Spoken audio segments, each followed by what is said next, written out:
Bill ended up keeping his silence, because if he said one more word, she looked like she was about to cry.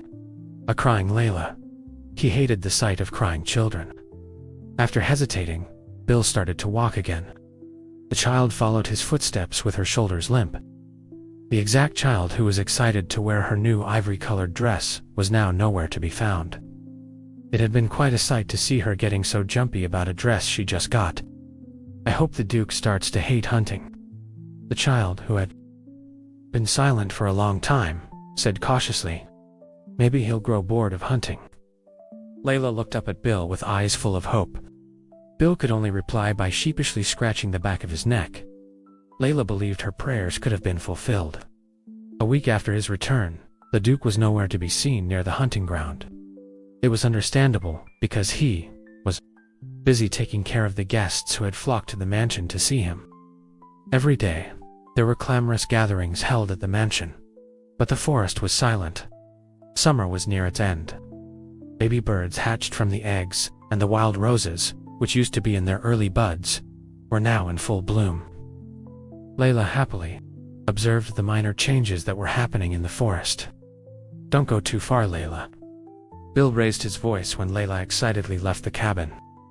"Okay, I'm just taking a walk by the river. See you later, Uncle." Layla turned around and frantically waved both her arms over her head. The old leather bag the girl was holding over her shoulder shook, along with the jumpy child. Layla was the first to see the recently hatched birds over the tree branch. The hairless baby bridlings were waiting for their mother to bring their food. Layla scurried down from the tree and recorded the baby birds she saw today on a small note taken out from her leather bag. Although the sketches were a bit messy, she tried her best to capture the tiny birds through her drawings. Layla drew and wrote everything she saw in the woods in her little notebook.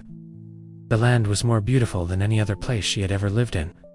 Layla wanted to write down everything, so when the time for her to leave the place came, she could recall the memories she had in the forest through her notebook. The of leaving the place one day saddened her.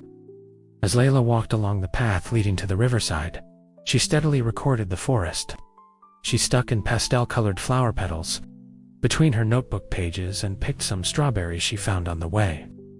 The sun was beginning to set when she reached the glistening riverside. Layla climbed on top of a massive tree that stood at the border of the forest and the river. The thick, lengthy branch of the tree was her favorite spot, because it was as comfortable as a chair. Just when Layla was about to open her notebook, faint clatter of horseshoes was heard from afar. Layla hastily shoved her notebook into her bag. In the meanwhile, the galloping sound of the horse came closer. Frightened by the incoming intruder, Layla held her breath while hugging the tree branch she was laying down on. Soon after, a horse with a smooth, dark hazel fur appeared. A man was on its back. Of all places, the man chose to rest his horse right underneath the tree where Layla was on. The man's movements from when he descended from the horse were light and flexible. Layla believed she should come down, but the strange man was already leaning his back under the tree. Not knowing what other excuses to say, Layla simply stared at the man raising his hand to take off his hat. It was at that exact moment when Layla's leather bag slid off her shoulders and hit the branch. The memory of the next moment was vague. The man reflectively turned his head towards the tree branch and met eyes with Layla. Layla gazed upon his eyes. His blue eyes, seen through the thick black hair flowing over his forehead, were like transparent glass beads. By the time Layla pulled herself together, the man was pointing his gun towards her face. Layla's face grew pale at the thought of getting shot by the long, threatening gun. Layla, frozen in place, simply hugged the tree for dear life. Her whole body was trembling in sweat. The man slowly gave off a silent sigh and lowered his gun. "What are you?" A low voice streamed through his crooked lips. Layla managed to squeeze her voice out, but was on the verge of tears. Her gold hair fluttered in the wind. "What?" His eyes narrowed further. Layla hugged the tree so hard that her fingertips began to hurt. Layla Llewellyn, Uncle Bill, Uncle." Layla's voice rang out in the woods. Bill was sitting in front of the cabin warehouse. He turned his head in bewilderment at Layla's frantic call. Layla rushed towards him with a crimson red face. "What's the matter, "There's a man in the woods. He was tall.